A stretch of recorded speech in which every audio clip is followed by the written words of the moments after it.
अब अगर वाणी की कीमत समाप्त हो गई है तो आपका जवाब देने के लिए महाकाल नहीं आएगा। आप मौन हो जाओ, चुप हो जाओ।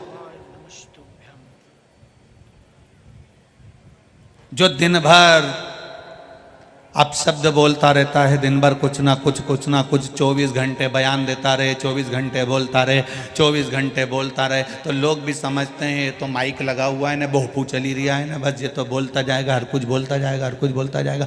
लोग 10 बार सुनेंगे, 20 बार सुनेंगे, 25 बार सुनेंगे, 50 बार सुनेंगे, इसके बाद तुम्हारी बात पर कोई विचार नहीं करेगा, आपके शब्दों पर कोई विचार नहीं करेगा। हाँ, एक रेलवे स्टेशन पर माइक लगा रहता है, वो कभी कभी बोलता,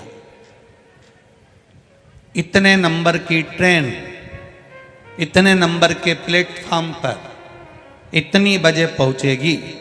4-5 बार वो बोल देगी, 6 बार बोल देगी, 7 बार बोल देगी, उसके बाद तुम्हारा ट्रेन का नाम फिर वो बोलेगी नहीं, और तुम वो तख्ती जो टंगी हुई है जिस पे चल रहा है उसको देखोगे, फिर बार बार सोचोगे अब तो बोल ही नहीं रही है, अब तो बोल ही नहीं रही है, अब तो इसकी आवाज़ ही नहीं आ रही है, सब ट्रेनों का बोल रही है, मम्मी अपनी ट्रेन का नहीं बोल रही है।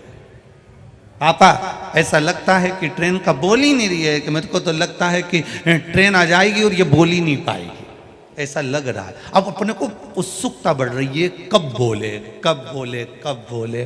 फिर वो बोलती है कब, जब ट्रेन थोड़ी सी दूर पर रह जाती है, ट्रेन प्लेटफॉर्म पर आने की तैयारी में है, आप तैयारी कर लो। चुप रहने का यही फायदा है। आप किसी ने अपशब्द कहा, आप चुप हो गए, उसके बाद में उसके आने की तैयारी हो जाती है, वो आएगा और जवाब देकर जाएगा। आपको जवाब नहीं देना। ये जितनी डिग्रियां हैं, जितनी पढ़ाई आपने करी है, जितने विद्या अध्ययन आपने करा है, ये संसार सागर के लोगों के लिए करा है, उसकी डिग्री सबसे प्रबल है। उसकी डिग्री में ये नहीं देखा जाएगा कि आपने क्या विद्या अध्ययन करा है, उसकी डिग्री में ये देखा जाएगा कि आपने भूखे को भोजन कराया है क्या, उसकी डिग्री में ये नहीं देखा जाएगा कि आप किस कुर्सी पर बैठे हो, उसकी डिग्री में ये देखा जाएगा कि आपने अपने माँ बाप को एक रोटी दी कि नहीं दी, उसकी डिग्री में ये नहीं देखा जाएगा कि आपने बंगला कौन सा बनाया, उसकी डिग्री में ये देखा जाएगा कि आपके बंगले में आपके बुजुर्ग माता पिता रहते कि नहीं रहते, वो देखा जाएगा। आपकी डिग्री में आप कितने लाख की गाड़ी लाए, उसको नहीं देखा जाएगा। उसकी डिग्री में यह देखा जाएगा कि आपकी गाड़ी में कोई गिर पड़ा, कोई को तकलीफ थी, उसको तुम्हारी गाड़ी से कभी किसी देवालय तक, शिवालय तक, हॉस्पिटल तक, किसी अच्छे स्थान तक पहुंचा पाए कि ना पहुंचा पाए। उसकी डिग्री तुम्हारी कितनी भी प्रबल हो, वो डिग्रियां केवल यही देखी जा सकती है। पर वो जो डिग्री देखता है वो तुम्हारे मन की डिग्री, श्रद्धा की डिग्री, विश्वास की डिग्री और तुम्हारे भजन की डिग्री देखता है कि ये कितना भजन करा है, इसने शिव को क्या चढ़ाया। चढ़ाने से मतलब धन से मत लेना, शिव जी को धन से मतलब मत लेना कि शंकर भगवान को धन चढ़ाना है, शिव जी को दौलत चढ़ानी, ना ना ना ना। तुम क्या धन दोगे शंकर भगवान को, जिन्होंने अपनी धर्म पत्नी के लिए इतना जोरदार सोने का महल बनाया, क्या जोरदार सोने का महल बनाया, और इतना जोरदार महल बनाने के बाद एक चुटकी लगी, केवल चुटकी, और विशर्वा जी को पूजन करने बिठाकर वो सोने का महल 1 मिनट में दान कर दिया। 1 मिनट, 1 क्षण में दान कर दिया। क्या कोई करेगा, क्या कोई देगा? इस अंदाजे में मत रहो कि महादेव को तुम्हारे धन की जरूरत है, शंकर भगवान को तुम्हारी दौलत की जरूरत है, शिव जी को तुम्हारे सत्ता की जरूरत है, शंकर भगवान को तुम्हारी संपदा की जरूरत है। ना ना ना ना,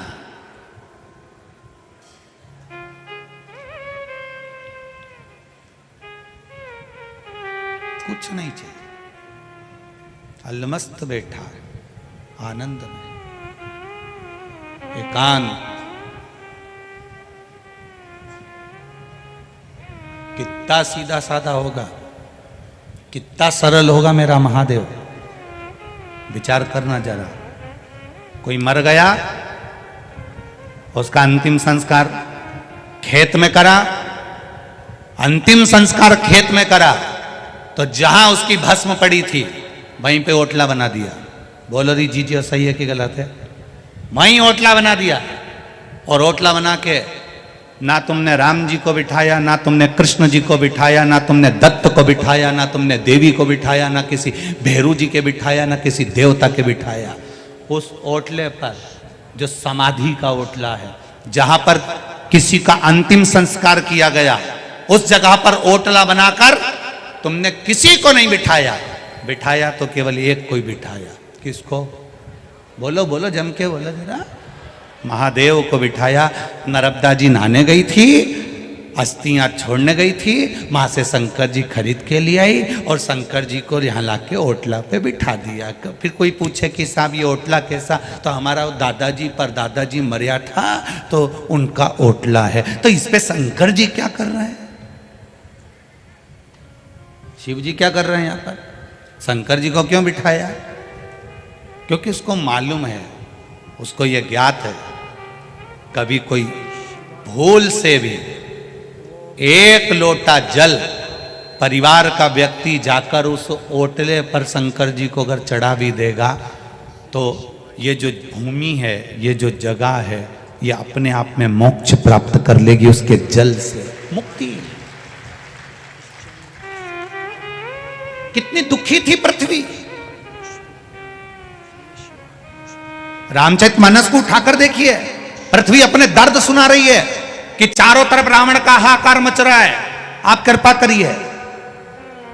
कृष्ण अवतार के समय पर पृथ्वी दुखी थी, जाकर भगवान नारायण से प्रार्थना करती है कि कंस का अत्याचार बढ़ रहा है, आप कृपा करिए।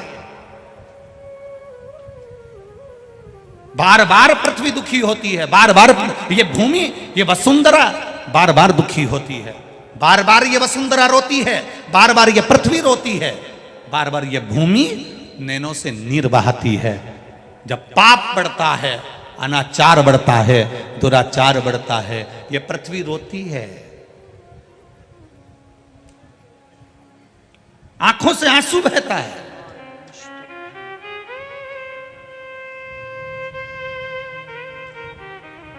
भगवान नारायण ने भगवान शिव जी के पास जाकर एक प्रार्थना करी, प्रभु एक बात बताओ, इस पृथ्वी के लिए कितनी बार अवतार लेना पड़ेगा? ये बार बार रोती है, इसको शांति कौन देगा? इसको शीतलता कौन देगा? इसको निर्मलता कौन देगा? एक बार मैंने राम अवतार ले लिया, एक बार मैंने कृष्ण अवतार ले लिया, एक बार मैंने दत्त अवतार ले लिया, एक बार ये 24 अवतार मैंने जितने अवतार लिए हैं, ये सारे के सारे अवतार इस पृथ्वी के लिए लिए हैं, इसको शांति देने के लिए, इसको शीतलता देने के लिए, इसके आनंद के लिए मैंने इतने अवतार लिए हैं। इनमें ये बताओ कि कितनी बार हम अवतार लेते रहेंगे, कितनी बार हम जन्म लेते रहेंगे, कितनी बार हम पृथ्वी पर जाते रहेंगे, इस पृथ्वी को शांति देने के लिए कितनी बार हम जन्म लेंगे? कोई परमानेंट इलाज बता दो। तब महादेव ने कहा तुम चिंता मत करो, इसका परमानेंट इलाज अगर कोई बता सकता है तो वो तुमरुका जी बता सकते हैं। सारे देवता तुमरुका जी के पास पहुंचे।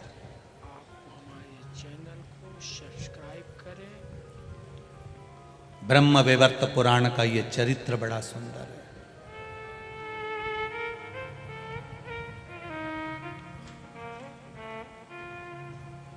बड़ा सुंदर चरित्र है ये ब्रह्म वैवर्त पुराण का। पृथ्वी को बार बार तो नारायण पृथ्वी पर नहीं आ सकते, तो पृथ्वी को संतुष्टि कौन देगा? पृथ्वी को शांति कौन देगा? पृथ्वी को धीरज कौन देगा? पृथ्वी को संभालेगा कौन? शीतलता कौन देगा? तुमरुका जी के पास जाओ। तुमरुका जी के पास गए। तुमरुका जी भगवान शिव की भक्ति में लगे थे, शिव जी के शिवलिंग पर जल चढ़ा रहे थे। भगवान नारायण, ब्रह्मा, इंद्र, वायुदेव, जलदेव, गरुण देव, वरुण देव सब वहीं खड़े थे, सब देख रहे थे। तुमरुका जी शिव जी की आराधना कर रहे हैं, जल चढ़ा रहे हैं। बड़े धीरे धीरे धीरे धीरे आराम से शिव जी को जल चढ़ा रहे हैं। जितने विद्वान ब्राह्मण होंगे इस पृथ्वी के, जितने भू देवता हैं इस पृथ्वी के, जितने चतुर विद्वान ब्राह्मण जिन्होंने वेद पुराण शास्त्र का अध्ययन किया है, वो हमेशा एक बात जरूर कहते हैं कि शंकर जी का जब अभिषेक करो तो धीरे धीरे जल को चढ़ाओ, आराम से जल को समर्पित करो। ये जल का जो लोटा होता है, पात्र होता है, थोड़ा सा, शिवलिंग से कम थोड़ी सी दूरी बनाकर रखो। शंकर भगवान को अगर आप मल रहे हो तो ये तांबे का लोटा, पीतल का, चांदी का लोटा तुम्हारा शंकर को टच नहीं होना चाहिए। क्यों? अपने बच्चे को नहला रहे हो, अपने पिताजी को नहला रहे हो, अपनी माताजी को नहला रहे हो और माथा भी ठोकते जा रहे हो। हमारे यहाँ ये शास्त्र नहीं कहता। विद्वान ब्राह्मण कहते हैं, जिन्होंने वेद पुराण शास्त्रों का अध्ययन किया है, ऐसे भू देवता इस भूमंडल के कहते हैं भगवान का अभिषेक करते समय जल की धार धीरे धीरे चलना चाहिए। जल की धार भू देवताओं ने, ब्राह्मणों ने तो कह दी कि धीमे धीमे चलना चाहिए। अब कोई इनसे भिड़ जाए और कह दे साहब कि तुम लिखा हुआ बताओ कि जल की धार महादेव को धीमे धीमे चढ़ना चाहिए, उसका प्रमाण क्या है? तो ब्रह्म वैवर्त पुराण में कहा, तुम रुका जी धीरे धीरे जल चढ़ा रहे थे, आराम से जल समर्पित कर रहे थे। ब्रह्मा विष्णु आदि कादिक सब ने जब तुम रुका जी उठे, उठते से उनसे पूछा तुम ये क्या कर रहे हो? जल तो जल्दी भी चढ़ा सकते हो, फिर तुमने धीरे धीरे क्यों चढ़ाया? तो कहा मेरे जल को धीरे चढ़ाने का एक कारण है, ये जल शिवजी का चढ़ा हुआ जब पृथ्वी पर जाता है तो पृथ्वी इसको ग्रहण करते हुए अपने आनंद सुख को पाती है और शीतलता प्राप्त करती है, जिससे जनमानस का कल्याण करती है। अब ब्रह्मा जी के प्रश्न का संशय मिट गया, भगवान विष्णु के प्रश्न का संशय मिट गया, अब इंद्र के प्रश्न का संशय मिट गया कि पृथ्वी को बार बार भगवान को अवतार लेने की जरूरत नहीं पड़ेगी, भगवान को बार बार पृथ्वी पर आने की जरूरत नहीं पड़ेगी। अगर संसार के लोग पृथ्वी पर रहने वाला एक एक बच्चा शंकर के मंदिर में एक लोटा पानी चढ़ाना चालू कर दे तो पृथ्वी भी अपना खजाना खोलना चालू कर देगी। राजा भर्तरी के समय पर, राजा विक्रमादित्य के समय पर भारत को सोने की चिड़िया कहा जाता था। सोने की चिड़िया कहलाने का अगर हक है तो राजा विक्रमादित्य को है। सोने की चिड़िया, सोने की चिड़िया। 7,32,000 वैदिक गुरुकुल विद्यालय भारत की भूमि पर विक्रमादित्य के समय पर चालू हो चुके थे। वो तो जब गुरुकुल 7,32,000 गुरुकुल या भारत की भूमि पर संचालित हो रहे थे, तब ये जो स्कूल होने, ये तो आपका इंग्लैंड में सबसे पहला स्कूल 1811 में बना था, 1811 में। और उसके पहले 7,32,000 गुरुकुल भारत की भूमि पर चल रहे थे। केवल स्कूल में और गुरुकुल में जमीन और आसमान का अंतर है। स्कूल आपको नौकर बनाना सिखाते हैं और गुरुकुल आपको राजा बनाना सिखाते हैं। स्कूल में और गुरुकुल में जमीन आसमान का अंतर है। स्कूल आपको नौकर बनाना सिखाएंगे, इंजीनियर बन जाओगे तो कहीं नौकरी मिल जाएगी, अच्छी कंपनी में जॉब करोगे, अच्छी कंपनी में सर्विस करोगे। स्कूल वाले ये कभी नहीं कहते कि अपनी कंपनी डालने का प्रयास करना, पर गुरुकुल में गुरु कहता है अगर तू विद्वान बन गया तो तेरी खुद की कंपनियां चलेगी, तेरे साथ महादेव साथ चलेगा। स्कूल में और गुरुकुल में जमीन और आसमान का अंतर है। स्कूल में पढ़ाया जाता है कि तुम अगर पढ़ लोगे तो कहीं ना कहीं, तुम भी कहती हो, जितनी माताएं बैठी हैं इनसे पूछो अपने छोरा छोरी को एक ही बात कि अच्छा पढ़ ले तो कहीं नौकरी मिल जाएगी। मतलब तुम भी चाहते हो कि तुम्हारा छोरा कहीं नौकरी करे, कहीं नौकरी करे, कहीं नौकरी करे, कहीं नौकरी करे। मतलब वो दुनिया भर की। इंग्लैंड में स्कूल इसलिए चालू करे गए कि भारत के लोगों को गुलाम बनाना था अपनी कंपनी में, अपनी प्रॉपर्टी में, अपनी जमीन पर, और उन्होंने करा। भारत के लोग जाकर आज भी उनकी गुलामी कर रहे हैं, आज भी नौकरी कर रहे हैं। अगर इतने पढ़ लिख गए थे, इतने विद्वान हो गए थे तो भारत के नवयुवक बच्चों को प्रेरणा देते और कंपनी यहां खोलकर उनको आगे बढ़ाने का प्रयास करते। विदेश भागते। राजा विक्रमादित्य ने यह कुछ नहीं करा। राजा विक्रमादित्य ने, जरा विचार करिएगा, 25 राजा विक्रमादित्य जब सिंहासन पर बैठे उसके पहले के 25 वर्ष में सनातन धर्म शून्य पर आ गया था। उठाकर देखिए जरा, राजा विक्रमादित्य जब अपने सिंहासन पर बैठे उसके पहले के 25 वर्ष, उसके पहले के 25 वर्ष सनातन धर्म को शून्य कर दिया गया था। शून्य। सनातन धर्म नीचे दबता गया, दबता गया, दबता गया। रामायण, भागवत, गीता, वेद, पुराण, ये मेरी उज्जैनी का, अवंतिका का इतिहास कहता है। पूरे भारत की भूमि पे से रामायण, भागवत, गीता, वेद, पुराण सबको छुपा दिया गया। ऐसी जगह छुपाया कि किसी के जिंदगी में जीवन भर मरते मर जाता तो ना रामायण ढूंढ पाता, ना वेद ढूंढ पाता, ना पुराण ढूंढ पाता। जो पुराण तुम सुन रहे हो ये भी नहीं मिल पाती। सारे वेद, सारे पुराण, सारे शास्त्र, महाभारत, रामायण, गीता, ये सब कुछ 25 वर्ष के अंदर, जब तक राजा विक्रमादित्य कुर्सी पर, सिंहासन पर नहीं बैठे, उसके पहले के 25 वर्ष में सबको छुपा दिया। ऐसा छुपाया, ऐसा छुपाया कि राजा भर्तरी भी नहीं ढूंढ पाए थे, उनके पिता भी नहीं ढूंढ पाए थे।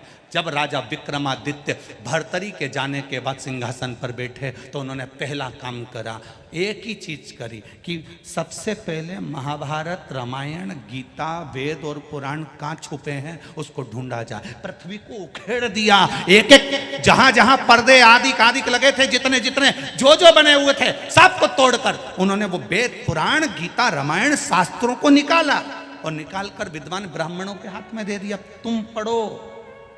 पढ़ने के बाद इसका प्रचार पूरे ब्रह्मांड में करो। आज वापिस सनातन धर्म अगर भारत गौरव के शिखर पर चढ़ा है तो राजा विक्रमादित्य के कहने पर चढ़ा। आज दुनिया के लोग कहते हैं हम रामायण के वक्ता, कोई कहे हम भागवत के वक्ता, कोई कहे हम शिव पुराण के वक्ता, कोई कहे हम गीता के वक्ता। विक्रमादित्य, राजा विक्रमादित्य को धन्यवाद देना चाहिए। अवंतिका की भूमि पर रेलवे स्टेशन पर शीश नवाओ तो सबसे पहले राजा विक्रमादित्य को धन्यवाद देना कि तुमने भारत की स्थापना वापिस कर दी है। राजा विक्रमादित्य को धन्यवाद देना। अवंतिकापुरी में जितनी पाठशालाएं चले उन पाठशालाओं में एक पुस्तक राजा विक्रमादित्य की भी चलना चाहिए, जिसने इस अवंतिका का निर्माण नहीं पूरे भारत को सनातन धर्म का निर्माण करा है। ये कोई सहज है? राजा विक्रमादित्य बस उसकी 2-3 कहानी सुना दी, 32 की कहानी सुना दी और सिंहासन की कहानी सुना दी। उसके गौरव की कहानी कौन सुनाएगा? उसके इतिहास को कौन जानेगा?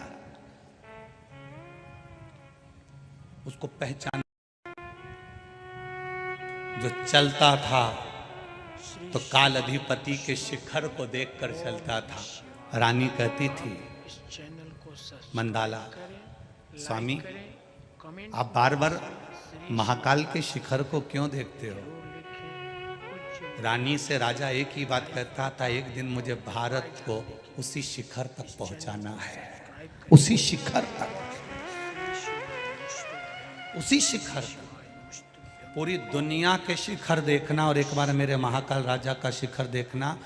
पूरी दुनिया के शिखर में केवल शिखर नजर आएगा, पर मेरे महाकाल के शिखर में एक गोल चक्र, उसमें किरणें निकलती हुई नजर आएगी, क्योंकि महाकाल के शिखर को राजा विक्रमादित्य ने कहा था मेरे भारत को शिखर तक पहुंचाना है और सूर्य की किरण जैसी फैलाना है। इसलिए आज भी महाकाल पर सूर्य की किरण का शिखर चढ़ा है।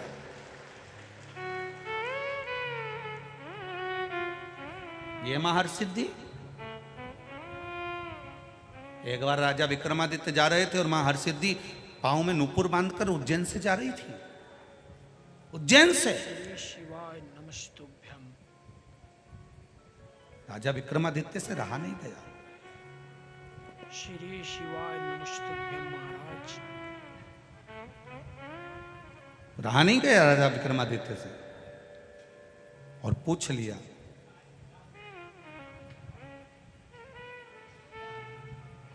पूछा पहले तो पीछे पीछे चले महर्षिद्धि के।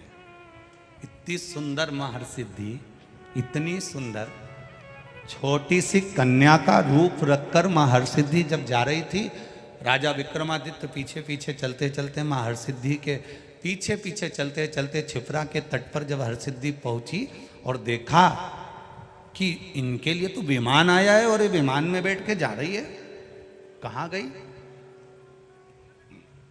पूज्य महाराज महाराज जी का लाइव कथा और रोका। उपाय सुनने के लिए आप हमारे चैनल को सब्सक्राइब करें। आवाज दी राजा विक्रमादित्य ने, मां मां।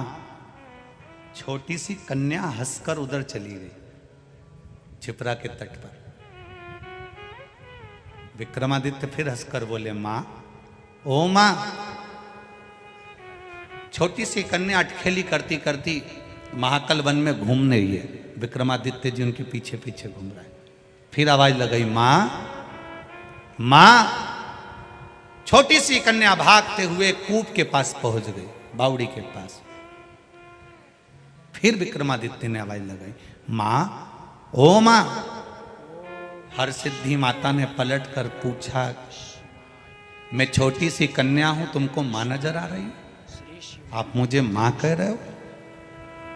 आपकी माता तो आपके घर में निवास कर रही होंगी और आप मुझे आवाज लगा रहे हो? विक्रमादित्य कहते हैं, मां, बेटे से कब तक छुपोगी? आप हरसिद्धि नहीं हो क्या? कहां जा रही हो? उज्जैनी से, इस अवंतिकापुरी से बाहर। हरसिद्धि ने कहा, मेरे भक्त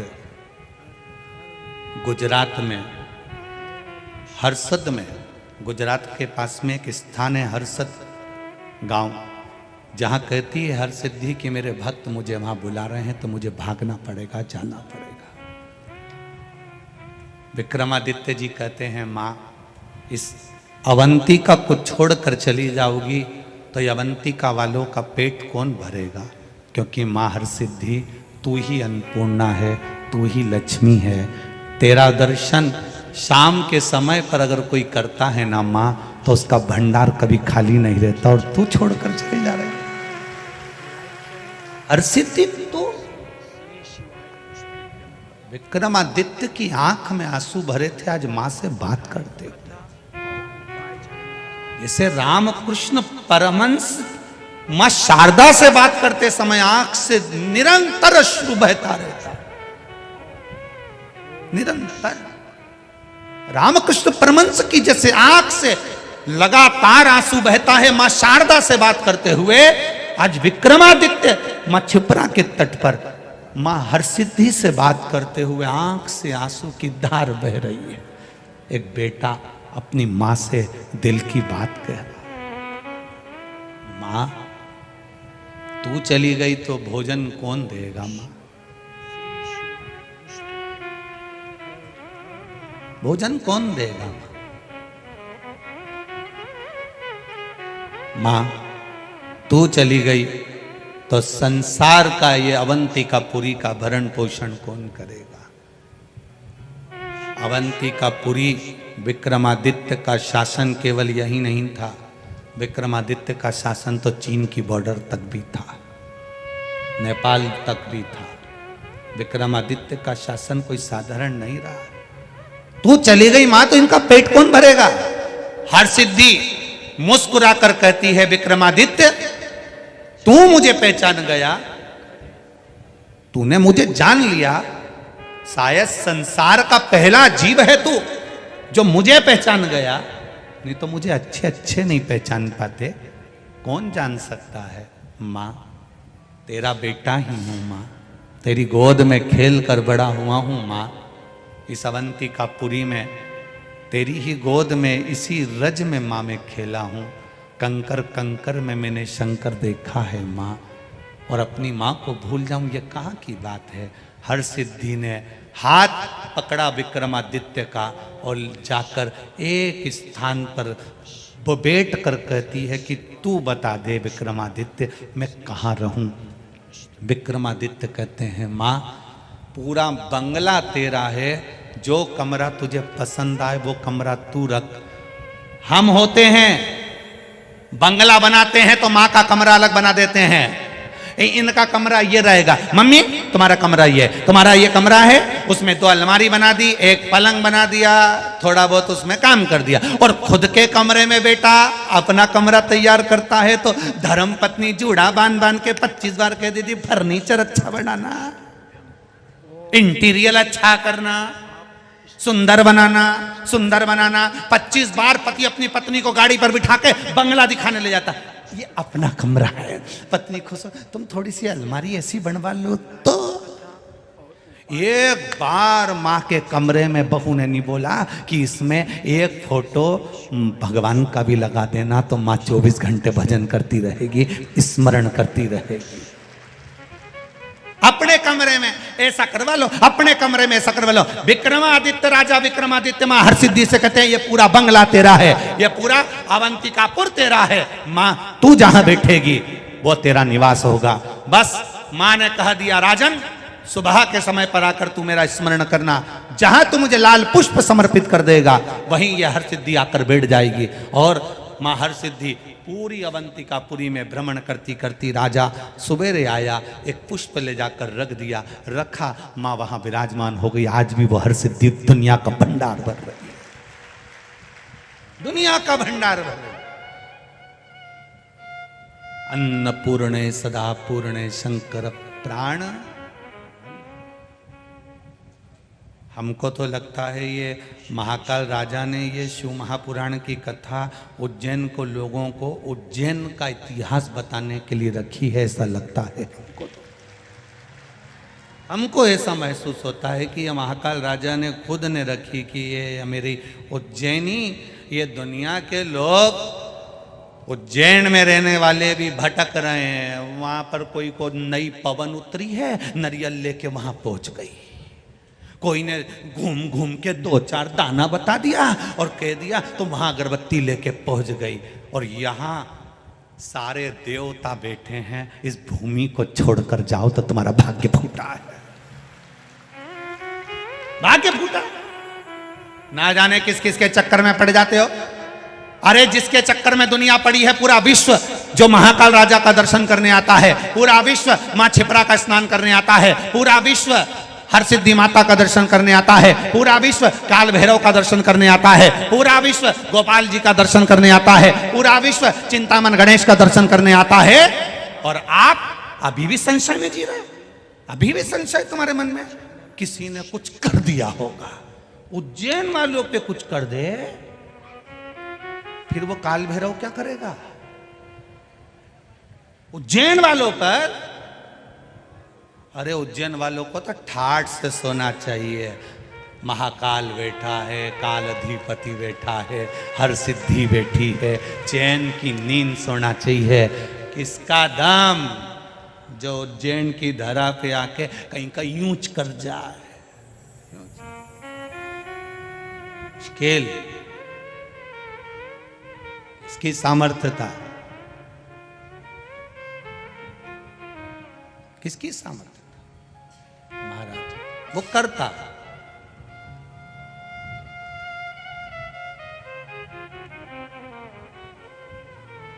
शिव जी से प्रार्थना दिल से करी गई, खाली नहीं जाती। बहन मेनावती ने राजा भर्तरी को वाणी और विचार शुद्ध रखने का भाव प्रकट किया। दूसरा,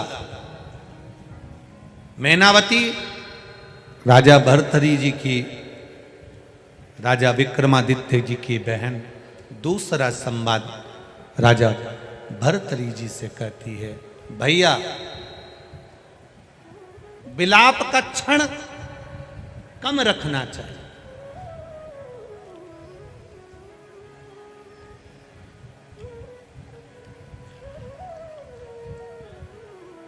जो चला गया, कोई धन लेकर चला गया, कोई संपदा लेकर चले गया, कोई 2-4 लाख 10 लाख 50 लाख खाकर भग गया। अब आप उसके चक्कर में दुखी हो कर बीमार क्यों हो रहे?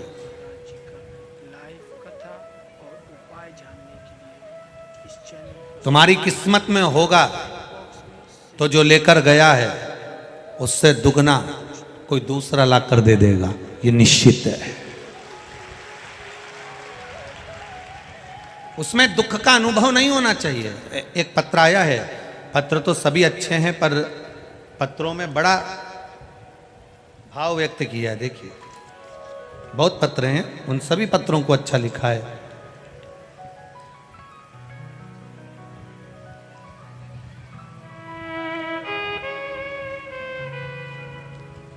श्रीमती साधना तिवारी, पत्नी ओम प्रकाश तिवारी, ग्राम पोस्ट कोरिहर, जिला रायबरेली, उत्तर प्रदेश से आई हैं। कहीं बैठी हो तो दोनों हाथ हिलाइएगा।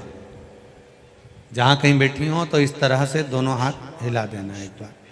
कहीं बैठी हो, अच्छा पीछे हो, दिख गए हो, ठीक है। दोनों हाथ ऐसे हिला दो। श्री शिवाय नमस्तुभ्यं महाराज।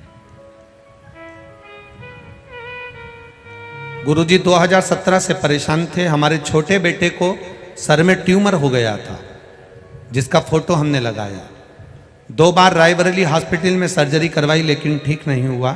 फिर लखनऊ के पीजीआई हॉस्पिटल में दिखाया, वहाँ के डॉक्टरों ने 3 बार सर्जरी करी, फिर भी ठीक नहीं हुआ। गुरुजी 5 बार सर की सर्जरी हो गई थी। गुरुजी कुछ भी हो सकता था लेकिन भोले बाबा की कृपा थी। फिर वहीं पर गांठ हो गई जो मुंबई जांच के लिए गई। जांच के लिए जो गांठ भेजी गई, फिर डॉक्टर ने कैंसर बता दिया, जिसकी रिपोर्टें सारी जांचें हमने लगाई है, एक्सरे और पूरी जांचें उसमें लगी हुई। गुरुदेव कैंसर बता दिया। 24 साल शादी के हो गए गुरुदेव।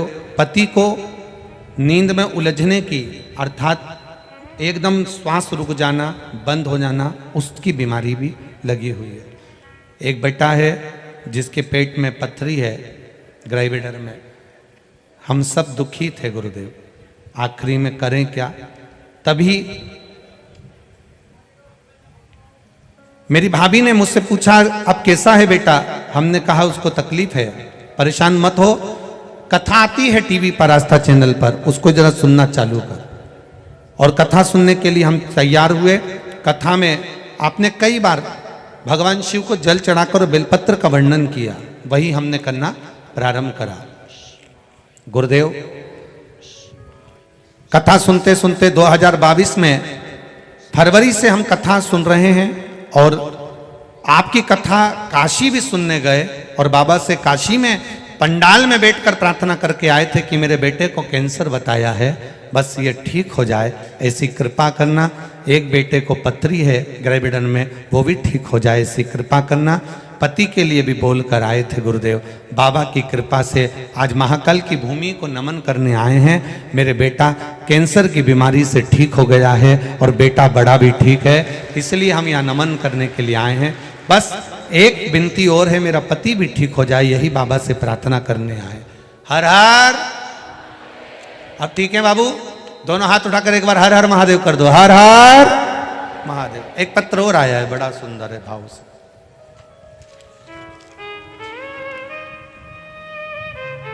मैं प्रीति चंदेल, इटारसी, जिला होशंगाबाद, मध्य प्रदेश से हूं। कहीं बैठी हो तो हाथ हिलाइएगा। कहीं बैठी हो तो हाथ हिलाइएगा, जहां कहीं भी बैठी हो।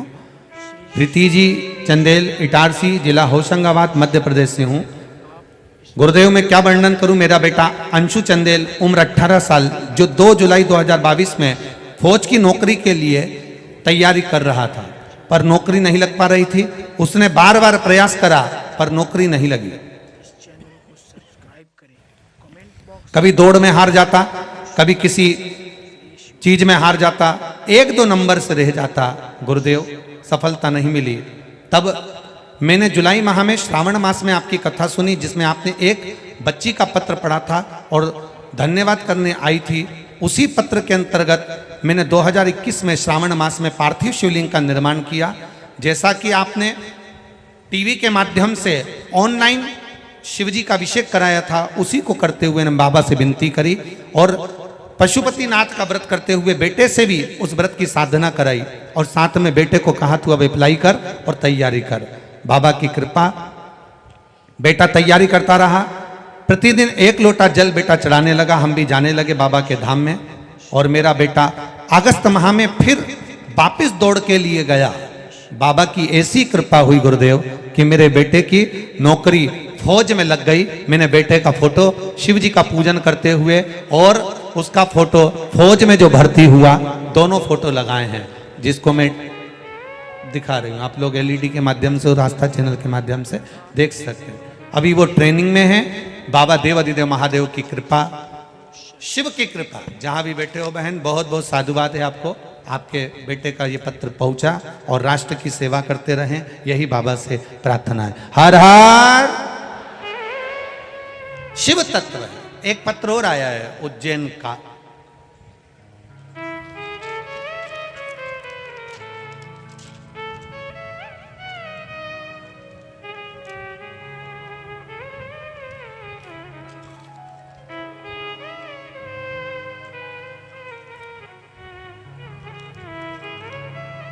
पत्र ढूंढेंगे।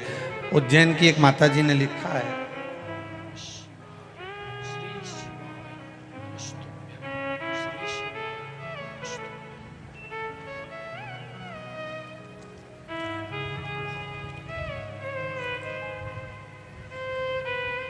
सृष्टि सिसोदिया, पत्र लिखा है आपने। कहीं बैठी होंगी तो हाथ हिलाइएगा। आप ही हैं, दोनों हाथ हिला दो। पत्र मिल गया है आपका। गुरुजी, मेरा निवेदन है, आप पहले कथा के पंडाल के लोगों से कहो कि हम उज्जैन वालों को भी बैठने की जगह दें।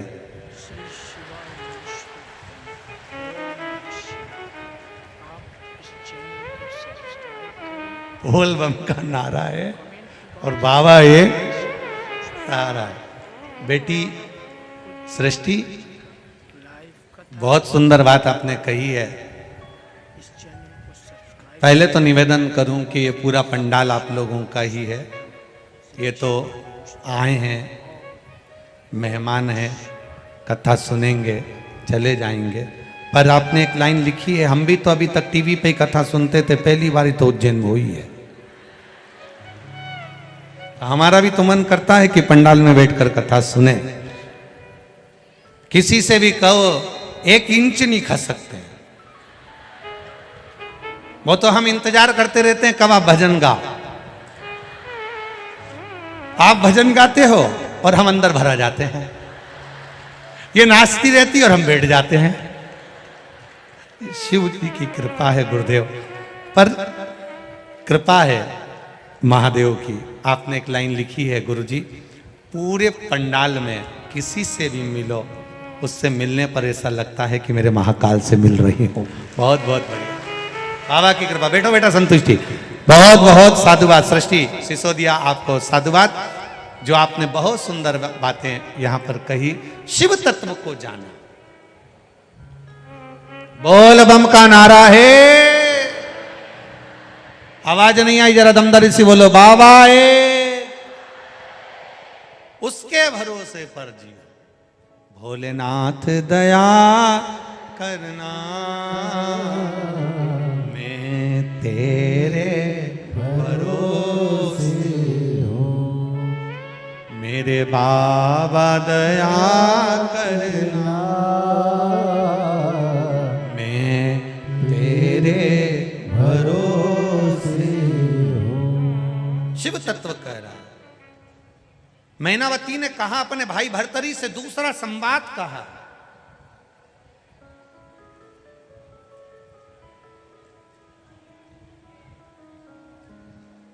बहुत समय तक दुखी ना रहे। जो चला गया है, महादेव क्यों लिया है, किस लिए लिया है, ये महादेव जान सकता। क्यों लिया, किस लिए लिया, ये महादेव के ऊपर। जो चला गया उसके लिए ज्यादा दुख ना करो भर्तरी। अगर आप दुख करोगे तो अपने शरीर को कष्ट प्रदान करोगे। अपने शरीर,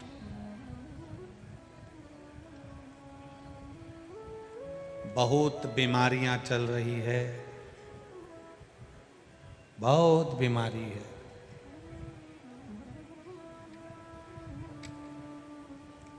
दो चीजें याद रखिए, मुख पर मास्क लगाओ और गले में रुद्राक्ष की माला पहनो।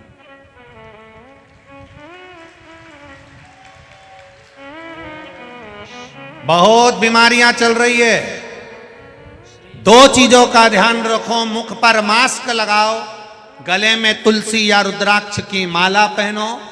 मुख पर मास्क लगाओगे तो शरीर बचा रहेगा, गले में माला पहनते रहोगे रुद्राक्ष की तो सनातन धर्म बचा रहेगा।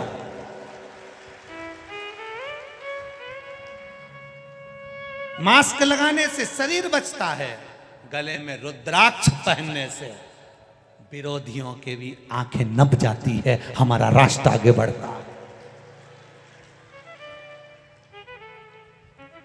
मुख पर मास्क हो और गले में रुद्राक्ष या तुलसी की माला हो। मास्क शरीर को बचा लेगा, एक रुद्राक्ष का मन का, एक रुद्राक्ष एक तुलसी का मन का हमारे राष्ट्र को बचाएगा, सनातन धर्म को बचाएगा, हमारे धर्म को बचाएगा। पहचान हो जाती है, ट्रेन में सफर करो, ट्रेन में सफर करते करते पहचान हो जाएगी, गले में रुद्राक्ष पड़ा है, एक रुद्राक्ष तुम्हारे गले में पड़ा है तो लोग कह देंगे क्यों शंकर जी का उपासना करती हो, सीहोर वाले महाराज ने कहा था इसलिए रुद्राक्ष धारण करा है, सीहोर का है, उज्जैन का है, काशी का है, कोई ना कोई तुम्हारे रुद्राक्ष को देखकर बोल देगा। तुलसी की माला पड़ी है, कोई देखकर बोल देगा। गले में सोने की चेन पड़ी रहेगी, कोई नहीं बोलेगा। हार पड़ा रहेगा, कोई नहीं बोलेगा। हीरे की नेकलेस पड़ी रहेगी, कोई नहीं बोलेगा। पर जिस दिन तुमने माथे पर तिलक लगाया, त्रिपुंड लगाया, तो कोई भी कह देगा ये उज्जैन से आई है, ये महाकाल की नगरी से आई है। केवल त्रिपुंड देखकर पहचाना जाता है, रुद्राक्ष देखकर पहचाना जाता है। तो दो चीजें अपनी चित्त वृत्ति में उतार कर रखना। बहुत बीमारियां चल रही है, शरीर को बीमार करने की भी बीमारी हो रही है और सनातन धर्म को भी बर्बाद करने की बीमारी हो रही है। बहुत दीमक लगे हुए हैं, जैसे कोरोना छूने से हो जाता है वैसे ही ये विधर्मी भी धीरे धीरे धीरे धीरे कोरोना जैसे प्रवेश करते जा रहे हैं। इसलिए मुंह पर मास्क, गले में रुद्राक्ष की माला सनातन धर्म को, शरीर को बचा लेगी, ये निश्चित है। जाओ शिव के मंदिर, शंकर की चौखट पर, शिव की आराधना में, शिव के गुणगान में।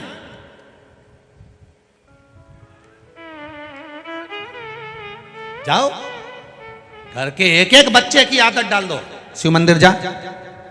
बच्चा कहेगा मां शंकर के मंदिर क्यों भेज रही है, मां शंकर के मंदिर क्यों भेज रही है। यह प्रश्न देवराज ने भी अपनी मां से कहा था।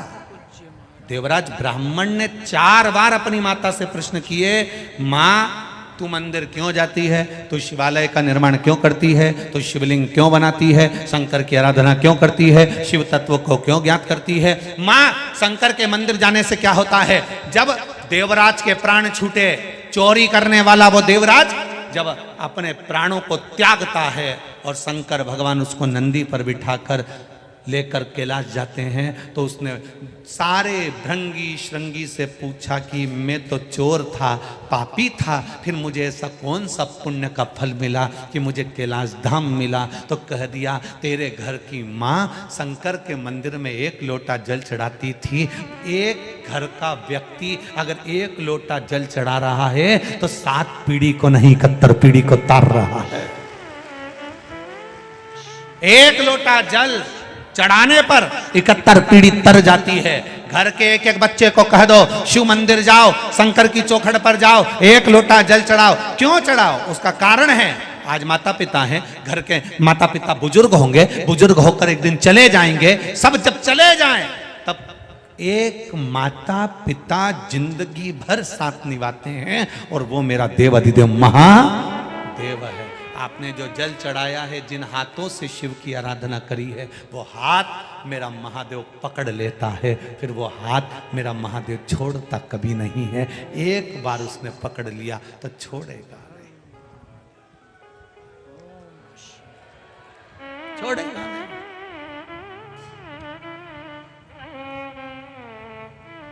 सारी समस्या का हल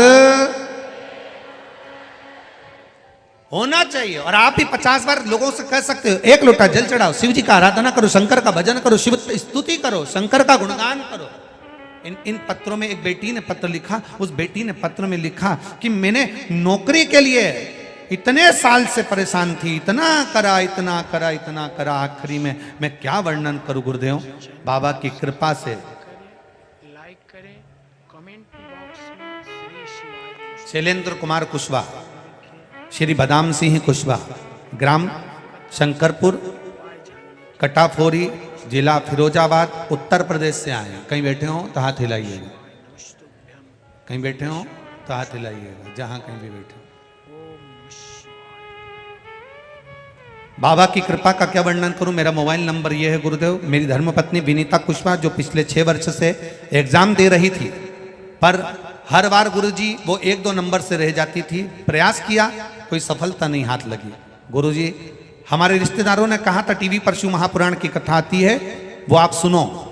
और शिव पुराण में कभी कभी, वो रोज तो नहीं बोलते, पर कभी कभी ऐसा बता देते हैं, उसको करना जरूर। पशुपतिनाथ का व्रत का वर्णन आपने एक कथा में कह दिया, हमारी पत्नी ने और हमने करना प्रारंभ करा। गुरुजी 3रा सोमवार था और उसी सोमवार को रिजल्ट आना था। बाबा की कृपा ऐसी हुई, मेरी पत्नी DSSS B में TGT के पद पर पदस्थ हो गई और उसका अध्यापिका के रूप में उसका सिलेक्शन हो गया और उसकी नौकरी लग गई। बहुत बहुत साधुवाद। शिव तत्व को जान, अर्थात हम शंकर को पहचाने, हम शिव के नाम को पहचाने। हम कहीं ढोंग प्रपंच या छल की ओर ना जाकर, ये सारा छल छोड़कर हम एक लोटा जल की ओर जब आगे बढ़ेंगे तो निश्चित है महादेव हाथ पकड़ेगा। मेरे बाबा दया करना,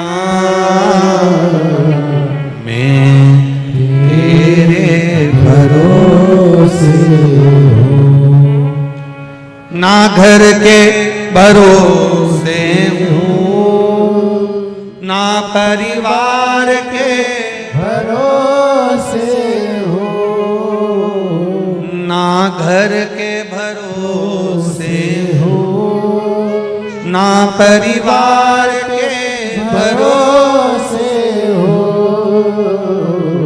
मेरे बाबा दया करना, मैं तेरे भरोसे हूँ। मेरे बाबा दया करना, मैं तेरे भरोसे हूँ। आओ से आप दिल से उससे प्रार्थना। क्यों रोना किसी गम के लिए, हो गया, खा गया, ले गया। मैनावती कह रही है अपने भाई से, अधिक दुख जीवन में तकलीफ पैदा कर देता, अधिक दुख।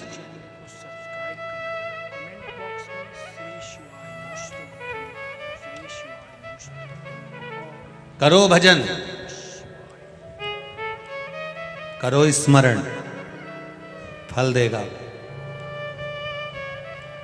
भर्तरी मां की गोद से उठा, राजा भर्तरी जब माता की गोद से उठे और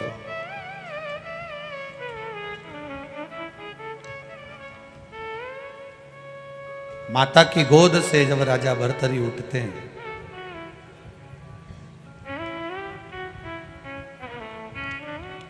बैठे, बहन ने अपने भाई राजा भर्तरी से कहा, भैया सुनो,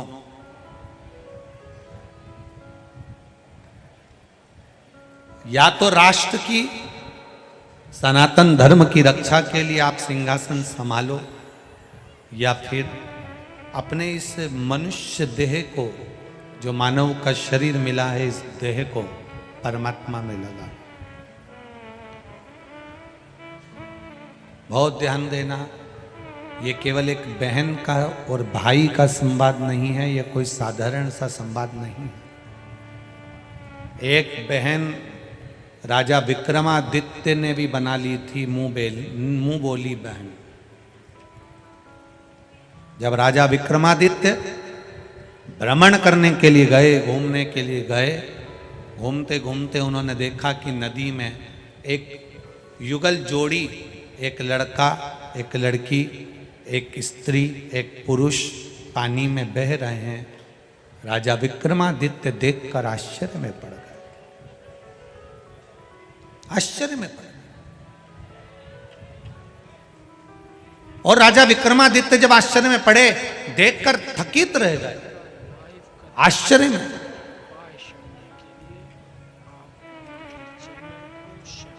थकित।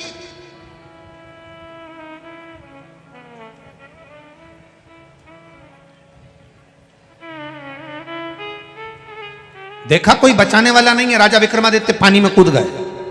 कूद कर उन्होंने दोनों, वो स्त्री और पुरुष को, वो नवयुगल जोड़े को बाहर निकाला।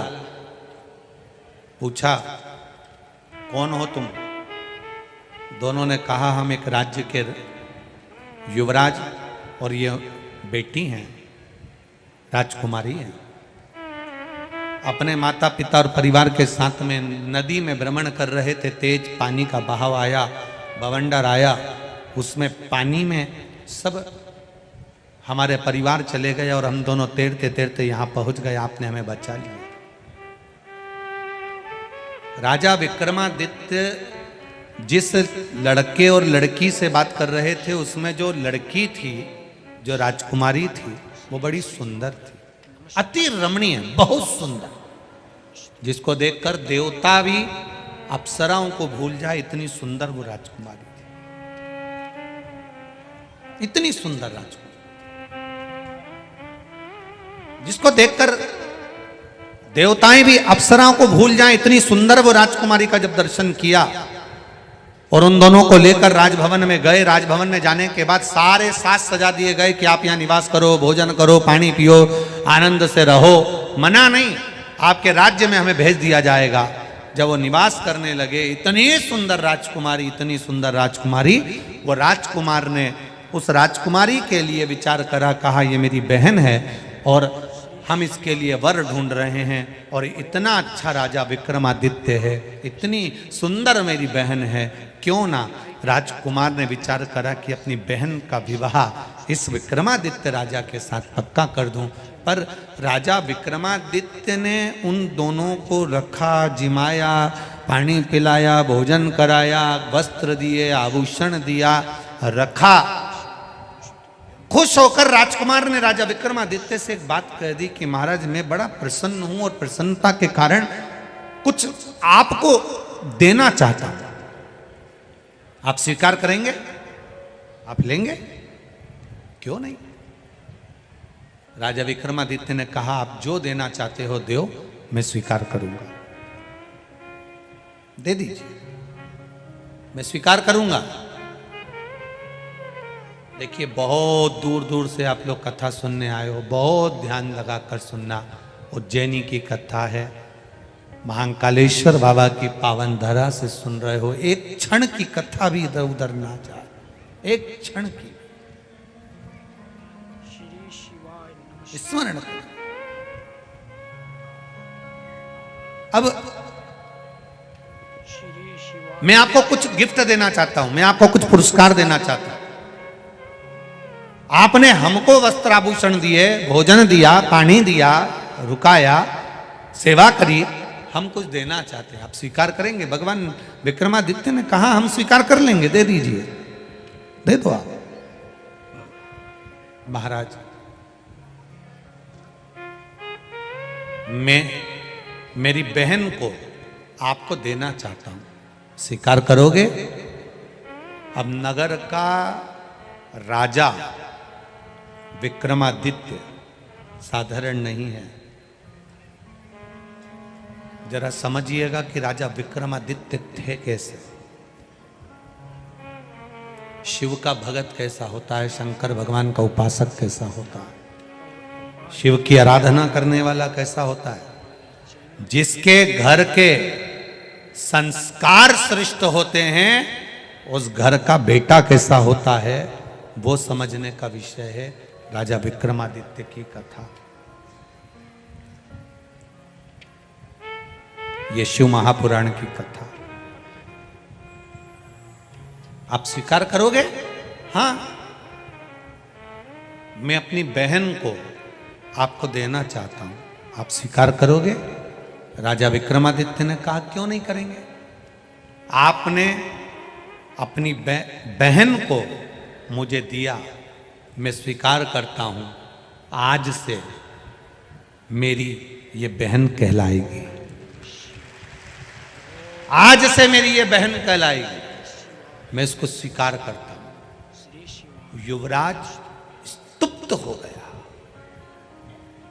जो अपनी बहन का प्रस्ताव राजा विक्रमादित्य को देता है वो स्तुप्त।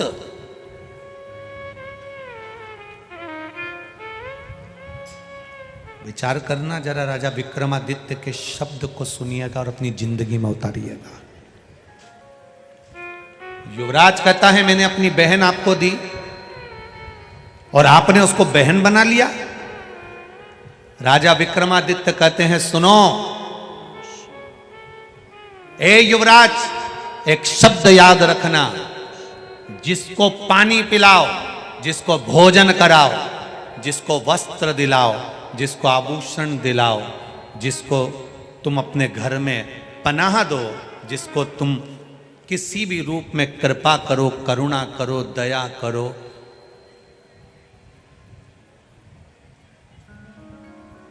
उससे कुछ लेने की आस छोड़ दो। और अगर कोई दे भी रहा है तो उससे वो रिश्ता बनाना जिस रिश्ते की पवित्रता हो, उस पवित्रता के रिश्ते को लांछन ना लगे। एक व्यक्ति अगर एक बहुत विचित्र बात करें, शायद दुनिया के लोगों को ये बात बुरी लग जाए, और वैसे भी सियोर वाला महाराज बुरा है, लग जाए तो लग जाए, पर सुन लो तुम तो। चाहे दुनिया के लोगों को यह बात बुरी लग जाए, और लग सकती है, कईयों को लगेगी ये बात बुरी और लग जाए। राजा विक्रमादित्य कहते हैं अगर किसी को पनाह दी है, किसी को पानी पिलाया, किसी को भोजन कराया, किसी को शरणागति दी है, किसी के लिए तुमने कुछ करा है, तो उसके परिवार के व्यक्ति पर तुम्हारी गलत दृष्टि नहीं होना चाहिए, अच्छी निगाह रखिए। अब दुनिया को देखिए, दुनिया की दृष्टि देखिए।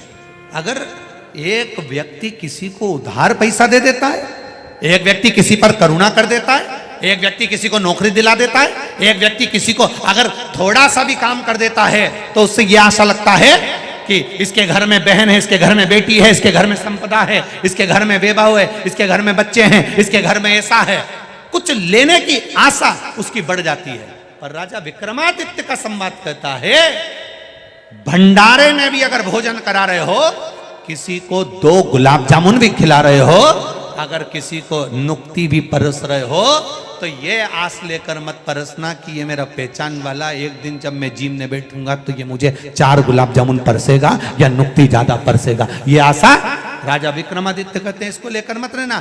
पर आज की जो अभिलाषा है, आज का जो क्रम है, आज का जो विचार है, वो बिल्कुल उल्टा है, बिल्कुल उल्टा।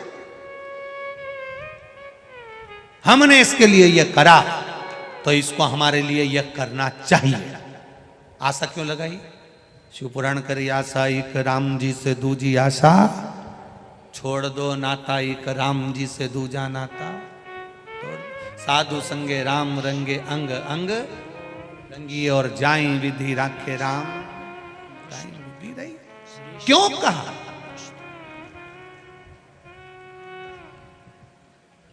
कभी कभी बहुत करोड़पति व्यक्ति, बहुत धनपति, बहुत वैभवपति, बहुत सत्तापति, जिसका वैभव सब दूर हो, उसके यहां कोई कमी नहीं हो, तो भी महादेव के दरवाजे से कई बार उसको धक्का दे दिया जाता है, कई बार कोनी मार दी जाती है, कई बार कह दिया जाता है आप उधर से दर्शन करो। उस समय उसको क्रोध नहीं आना चाहिए, अपनी सत्ता के मद में नहीं डूबना चाहिए, अपने अहम में नहीं डूबना चाहिए। उस समय यह सोचना चाहिए कि आज महाकाल राजा के दरवाजे पर जा रहा था तो वीआईपी ट्रीटमेंट क्यों नहीं मिला। मतलब महाकाल राजा चाहता है कि तुझे कहीं ना कहीं किसी ना किसी रूप में कल्याण करना चाहता है, इसलिए थोड़ा धक्के देकर अपने दरवाजे से निकालेगा तो दुनिया के धक्के नहीं खाएगा। अच्छा सोचो, अच्छा विचार करो, शुद्ध भाव रखो, शुद्धता का स्मरण करो। जब आप अच्छा सोचने लगोगे कि आखिर कारण क्या था जो मैं मंदिर गया और पुजारी जी ने मेरे से जल नहीं चढ़वाया, या भगवान ने मेरे से दर्शन नहीं करा, या मेरे को वीआईपी ट्रीटमेंट नहीं मिला, कारण क्या है। कारण कुछ नहीं है, कारण वो काल अधिपति महाकाल राजा, उसने सोच लिया आज मेरे दरवाजे से धक्का खाकर जाएगा तो पूरी जिंदगी अच्छे से निकल जाएगी। और ये जिंदगी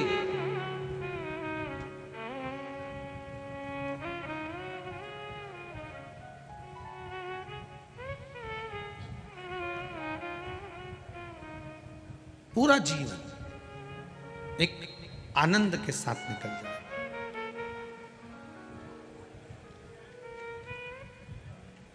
और जब फिर निवेदन है, जिसने मेरे महादेव के दरवाजे के धक्के खा लिए वो दुनिया में फिर कभी कहीं धक्का नहीं खाता है, कभी धक्का नहीं खाया।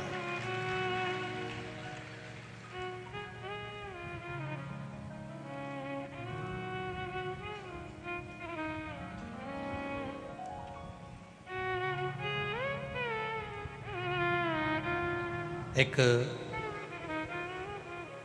ब्रह्म वैवर्त पुराण में ब्रह्मा खंड में अध्याय नंबर 11 में ब्रह्म वैवर्त पुराण का पेज नंबर 40 पर एक बड़ा सुंदर राजा ब्राह्मण सुतपा की कथा लिखी। उस ब्राह्मण का नाम था सुतपा, जो शिव जी की आराधना में 24 घंटे डूबा रहता था।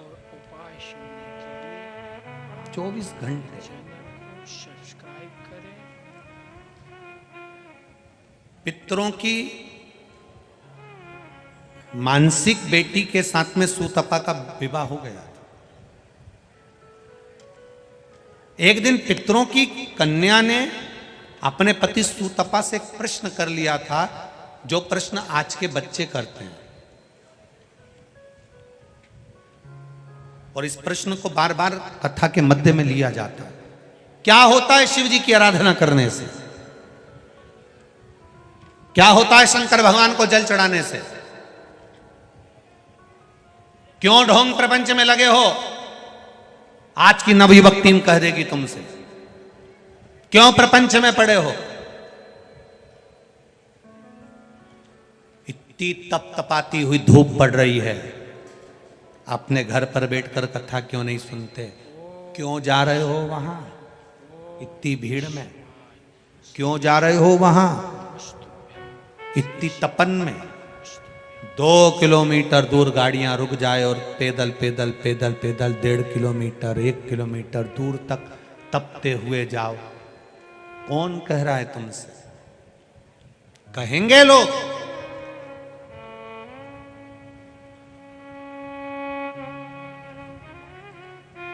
तपता हुआ सूर्य की किरण तप रही है और आप चले जा रहे। क्या होगा जल चढ़ाने से? क्या मिलेगा आपको शिव महापुराण से? रावण के पास भी सलाहकार थे और राम जी के पास भी सलाहकार थे। बहुत ध्यान देना। रावण के पास जो सलाहकार थे, रावण ने पूछा दरवाजे पर सेना आ गई है, राम सेतु बना लिए हैं, तैयारी हो गई है, सलाहकारों बोलो, सलाह दो मुझको, अच्छी सलाह देना, करना क्या है? अब रावण के जितने सलाहकार थे सब टन्न होके बैठे थे। कई लोगों के सलाहकार ऐसे हैं जो 24 घंटे ही टन्न रहते हैं। नशे में नहीं, अहंकार के नशे में। हम हैं सब निपट लेंगे, तुम तो करो। ये भी एक नशा है, एक मदिरा का नशा। लेकिन अब रावण के जो सलाहकार थे सब तन्न होके बैठे थे। सबने चिल्लाकर कहा महाराज चिंता मत करो, बंदरों की सेना आई है, बंदर तो हमारा भोजन है, निचोड़ निचोड़ के खा जाएंगे। रावण के सलाहकार बोले, रावण तुरंत मूछे संभालता, मुकुट संभालता, सिंहासन संभालता हुआ बोला, हम लंकेश हैं। मतलब अब तुम चिंता मत करो कि अपन बंदरों को तो निचोड़ के खा जाएंगे। एक सलाहकार होता तो कहता महाराज अब इतनी दूर तक अगर ये आ गए हैं, इतनी मेहनत करके अब यहाँ तक पहुँच गए हैं, इतना बड़ा सेतु उन्होंने बांध लिया, राम नाम लिखे पत्थर तेर गए हैं, तो ये लंका बचने वाली नहीं है, सीता जी को दे दो। अगर अच्छा सलाहकार होता तो अकल देता। अब उनने तो कह दिया सबको निचोड़ के खा जाएंगे। और एक सलाहकार रावण के पास में थे और एक सलाहकार राम जी के पास में थे। जब समुद्र रास्ता नहीं दे रहा था, राह नहीं दे रहा था, तब सलाहकार ने कहा अपन प्रार्थना करते हैं, विनती करते हैं, निवेदन करते हैं, अगर रास्ता दे देगा तो अपन पार उतर जाएंगे। और अच्छी सलाह दी, इसलिए समुद्र ने भी रास्ता दे दिया और पार उतर। सलाहकार अच्छे हो, और यदि सलाहकार अच्छे हैं तो आपका जीवन श्रेष्ठ है। सलाहकार गड़बड़ हो गए तो गया। दो तीन जगह पे तुम्हें सलाहकार की बहुत जरूरत पड़ती है। एक, जब तुम कोई रोग से ग्रसित हो तो अच्छे सलाहकार की सलाह लीजिए। जब दुख में घिरे हो तो कोई सद्गुरु की सलाह लीजिए। और जब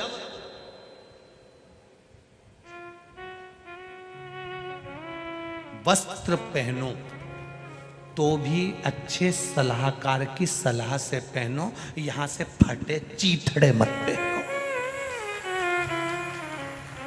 अच्छे सलाहकार, पार्लर पर जाओ तो जो अच्छा सलाह दे तुमको, जो कह दे यूं चोटी को निकाल के नहीं यूं करी और ऐसा रिंग लगा दे, सब गुलदस्ता जैसा, और उनमें से बाल यूं निकाल दे बक्कल लगा के, और तुम्हारी आँखों को यहाँ से नीली पीली करके, और ऐसा मुंडा, एक तो दांत लंबे, ऊपर से कत्थई कलर की लिपस्टिक लगाई दी, बहुत दिया, और 4 बिंदी चिपका दी, एक यहाँ चिपकाई ने, एक यहाँ चिपकाई ने, एक यहाँ चिपकाई।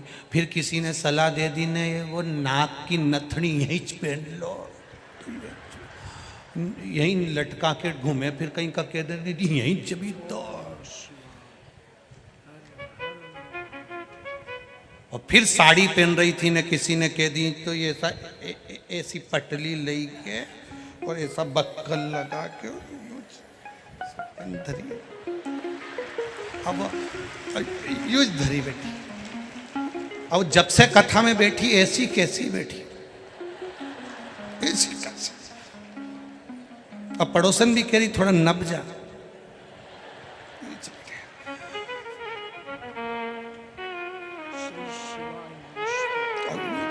तुम देखना कई शादियों में बस बिल्कुल यहाँ रख के, अच्छा इतनी लगा के आई कि वो गुलाब जामुन भी नहीं खाता। और आजकल बफेट में गुलाब जामुन भी बड़ी, और इसकी आदत शुरू से पड़ी क्योंकि इसकी मम्मी ने छोटी छोटी बना के एक में निपटा देती थी। इतनी बड़ी गुलाब, अब इधर से टोरा टोरी रोए मम्मी हमको, मम्मी हमको। अब ये कटोरी में प्लास्टिक की गुलाब जामुन, एक छोटी सी लकड़ी की चम्मच, अब वो पे बड़ी मुश्किल से तो 2 घंटे से लगी थी, तब चम्मच पे गुलाब जामुन आई, सीधी सीधी चम्मच, उस पर बड़ी मुश्किल से गुलाब जामुन। इतने में छोरा छोरी के हमको इतने से मुंह फड़ा, मतलब पूरी जैसी भी लग गई पूरी। तब जाकर किले तक गुलाब जामुन पहुंची, तब पहुंची। सलाहकार अच्छे होंगे, अच्छे भी। रावण के सलाहकार बेकार थे, इसलिए रावण धराशायी होकर गिर गया। राम जी के जितने सलाहकार थे वो सब सत्संग में जाकर बैठते थे रोज, तो उनको सत्संग में सलाह अच्छी मिलती थी, इसलिए विजय हो जाते। क्या मिला? सुतपा नाम के ब्राह्मण की पत्नी, जो पितरों की मानसिक बेटी है, वो उसके पुत्र, वो पत्नी कह रही है अपने पति से, ये आप जो आराधना करते हो, आप जो भगवान शिव की आराधना में लगे रहते हो, मैं आपकी अर्धांगिनी हूं, मैं आपके साथ रहती हूं, आप मेरी ओर ध्यान नहीं देते जितना आप शिव जी की ओर ध्यान देते हो। इसका फल क्या मिलेगा? इसका फल क्या प्राप्त होगा? क्या फल मिल सकता? एक दिन सुतपा ने अपनी पत्नी से कहा, इसका फल ब्रह्म वैवर्त पुराण का ब्रह्माखंड 11वें नंबर का अध्याय, पेज नंबर 40, ब्रह्म वैवर्त पुराण कहती है, सुतपा की कथा में ब्राह्मण सुतपा ने कहा अपनी पत्नी से, पितरों की मानसिक बेटी से कहा कि शिव की आराधना करने का फल ये होता है कि घर में जो संतान होती है, वो संतान पूरे विश्व में आनंद का सुख प्रदान करती है, किसी को दुख नहीं देती, सबके दुख का हरण करती है। वाह! एक बेटा, वो पितरों की जो मानसिक बेटी सुतपा ब्राह्मण से ब्याही थी, उसके घर में एक बेटे का जन्म हुआ जिसका नाम कल्याण मित्र हुआ। क्या नाम था? कल्याण मित्र। ये ब्रह्म वैवर्त पुराण का वो नाम है। बहुत बिजलियां चमक रही हो, आसमान में कितनी भी बिजली चमक रही हो, और अगर कितनी भी बिजली चमके, कितनी भी बिजली चमके, और यदि किसी व्यक्ति पर एकदम वज्र का पात हो जाए, मान लो हार्ट अटैक आ गया, एकदम आ गया, तुम्हें लग रहा है पसीना छूट रहा है, तुम्हें लग रहा है हाथ में तकलीफ हो रही है, डॉक्टर के यहां लेकर जा रहे हो, एम्बुलेंस आ रही है, जितनी देर में एम्बुलेंस आए, जितनी देर में उसको डॉक्टर के यहां लेकर जाएं, उतनी देर में सुतपा ब्राह्मण के बेटे का नाम कल्याण मित्र है। केवल 7 बार, 11 बार, 21 बार कल्याण मित्र और कल्याण मित्र कहकर केवल महादेव के नाम का उच्चारण कर लेने से भी वज्र का पात नहीं होता, वो व्यक्ति बच जाता है। कितनी भी बिजली चमके, कितनी भी अंबारियां चमके, कितना भी बादल फटे, कितनी भी बिजली चमके, भय लगे कहीं मेरे ऊपर ना गिर जाए, लग रहा है मेरे घर पर ना गिर जाए, कल्याण मित्र नाम 7 बार, 11 बार, 21 बार स्मरण कर कर महादेव का नाम का उच्चारण करना, बिजली कहीं पर भी गिरेगी पर तेरे ऊपर या तेरे घर के ऊपर नहीं गिर पाएगी। कल्याण मित्र ये पितरों की मानसिक बेटी का पुत्र है, पितरों का नाती है, और सुतपा ब्राह्मण का पुत्र है। ब्रह्म वैवर्त पुराण का अध्याय 11 ब्रह्माखंड कह रहा है, 40 नंबर का पृष्ठ वर्णन कर रहा है कि यह बालक कोई साधारण नहीं हुआ। क्या नाम है? जम के बोलो जरा, जम के। कल्याण मित्र, ये कोई साधारण नाम नहीं। जप रहा,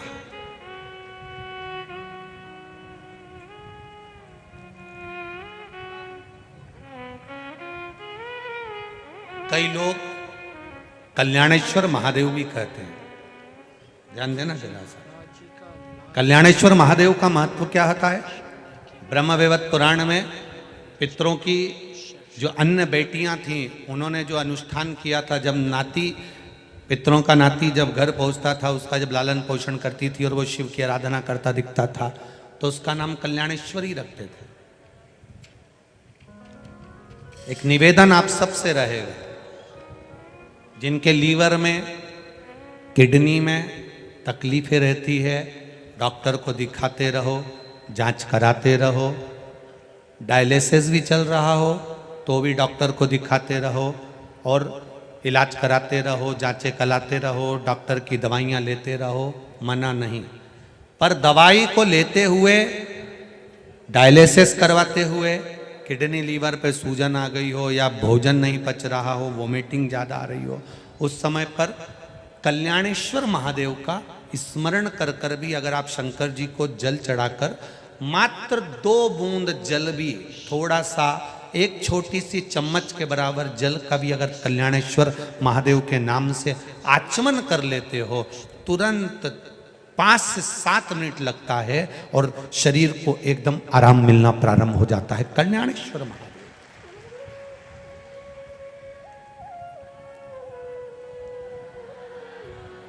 शिव शंकर की कथा कर, बाबा देवाधिदेव महादेव का संवाद कर रहा। और जब ये कोई साधारण सा नाम नहीं है, दोनों नामों का स्मरण फिर से करिए। सुतपा के पुत्र का नाम क्या था? जम के बोलो जरा, कल्याण मित्र। याद हो जाना चाहिए आपको, हर कभी किसी भी जगह पर तुम्हें याद आ जाएगा। कोई संकट की घड़ी में भी पड़ा है, उस समय पर कल्याण मित्र का नाम लेकर आपने जल का आचमन भी कराया तो उसमें फल प्राप्त हुआ।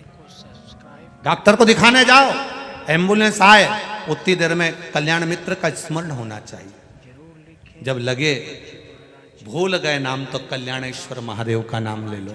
महादेव तो महादेव है, करुणा करने वाले, उसका मात्र नाम उच्चारण ही बहुत है। अकाल मृत्यु वो मरे जो काम करे चंडाल का, और काल उसका क्या बिगाड़े जो भक्त हो महाकाल का। कल्याणेश्वर, तो 2 नामों का स्मरण रहेगा आज की कथा में। पहला, सुतपा का पुत्र कल्याण मित्र, और दूसरा है कल्याणेश्वर महादेव। कल्याणेश्वर महादेव का वर्णन एक और बड़ा भाव वर्णन किया है, उसको भी आप सुनेंगे, ध्यान से।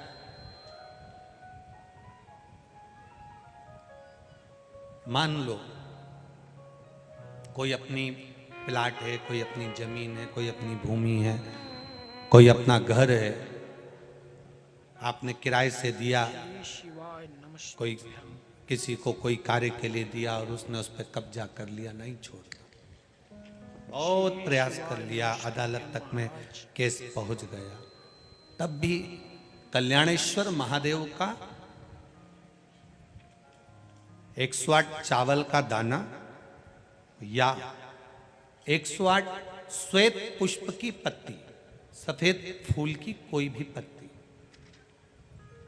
बाबा कल्याणेश्वर महादेव के नाम से किसी भी शिवालय में, किसी भी शंकर के मंदिर में, जो अपने घर के पास हो।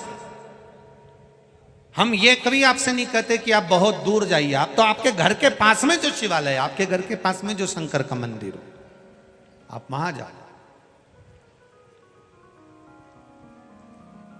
प्रदोष काल के समय पर 108 चावल का दाना कल्याणेश्वर महादेव के नाम से आप समर्पित करिए, शिव का स्मरण करिए। बाबा से वही 108 चावल के दानों में से 107 दाने वापस लेकर आ जाइए, और वो दाने आप अपने कक्ष के अंदर बस बाबा से प्रार्थना कर कर आ जाओ कि बाबा अब आपको संभालना है, आपको साधना है। ना तो हमको मंत्र आता है, ना हमको तंत्र आता है, ना हम विद्या जानते हैं, ना हम साधना जानते हैं। शंकर का जो भक्त है, शिव का जो उपासक है, उसको कुछ आए ना आए, शंकर के भक्त को बस निर्मल मन रखना है। क्योंकि राम कथा भी कहती है, निर्मल मन सो मोई बाबा। आपका मन अगर पवित्र है, हृदय अगर पवित्र है, तो भगवान मिल जाता है। अब तुम मंत्र तो सब जानते हो, साधना सब जानते हो, 2 घंटे तक आंख बंद करके बैठे रहते हो, हम 3 घंटे तक माला जपते हैं, हम वेद पुराण शास्त्र सब कुछ जानते हैं, उसके बाद भी तुम अपशब्द कहते हो, अहंकार में फूल गए, कपट में फूल गए, किसी के लिए आड़ा टेढ़ा बोल दिया, किसी के लिए अपशब्द बोल दिए, अपने लिए ही जीने लगे, तो वो एक आनंद नहीं है। आप मंत्र भी नहीं जानते चलेगा, आप साधना भी नहीं जानते चलेगा, आप किसी पुस्तक को भी नहीं पढ़ते चलेगा, आप कोई चालीसा भी नहीं पढ़ते चलेगा, आप कुछ भी नहीं जानते, बस एक चीज जानते हो, जैसे वो कड़प शिकारी वन में रहता है, और वन में रहते रहते उसने एक शिवलिंग देख लिया, और शिवलिंग को देखने के बाद उसके मन में भाव जागृत हो गया कि मैं भी आराधना करूं। जल चढ़ाने के लिए पानी का लोटा नहीं तो मुंह में पानी भर लेता है, मांस ले आता है, पत्तियां तोड़ लाता है, शिव जी को चढ़ा देता है। शिव जी प्रसन्न हुए थे कि नहीं हुए थे? बोलो बोलो, जम के बोलो। हुए थे ना? भगवान शंकर प्रकट हो गए। अब उसने लोटा भर के पानी नहीं चढ़ाया, उसने बेलपत्ती भी नहीं ढूंढी, उसने तो जो पत्तियां मिल गई चढ़ा दिया। वो तो मांस लेकर आ गया, उसको क्या मालूम की है क्या खाए। भगवान ने ना तो मांस देखा, भगवान ने ना तो पत्ती देखी, और भगवान ने ना तो जल देखा। बस भगवान ने एक चीज देखी, जब लीला रची, पुजारी जी ने, पंडित जी ने शंकर भगवान के शिवलिंग को पिंजरे में बंद कर दिया। लोहे का पिंजरा लगा दिया। ना जाने कौन मूर्ख आता है, भगवान पर मांस चढ़ा के चले जाता है। लोहे का पिंजरा लगा दिया, और लोहे का पिंजरे से शिवलिंग को बंद कर दिया। पंडित जी चले गए, कड़प ने आकर देखा कि पिंजरे की एक लोहे की तांग टूटकर शंकर भगवान के शिवलिंग पर लग गई, उसमें से खून बह रहा है, खून। कड़प ने सोचा भगवान की आंख फूट गई है इसीलिए खून बह रहा है। कड़प ने त्रिशूल उठाया, अपनी आंख निकाली, और जहां से खून आ रहा था वहां पर अपनी आंख को लगा दिया। शिव प्रसन्न होकर प्रकट हो गया। ना मंत्र जानता है, ना साधना जानता है, ना तप जानता है, ना उसने कोई पाठ करा, ना यज्ञ करा, ना अनुष्ठान करा।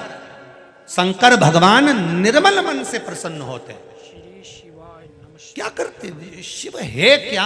आज तक लोग नहीं जान पाए कि शंकर है क्या, शंकर को चढ़ता क्या, शंकर को चाहिए क्या। तुम सोचो, शंकर भगवान को हम 1.25 लाख बेलपत्र चढ़ा देंगे तो शंकर जी प्रसन्न हो जाएंगे। शंकर जी की शिवपुराण कहती है 1.25 लाख बेलपत्र चढ़ाने से पहले विचार तो कर कि 1.25 लाख बेलपत्र कौन कौन से पेड़ से तोड़वा के बुलाई तूने।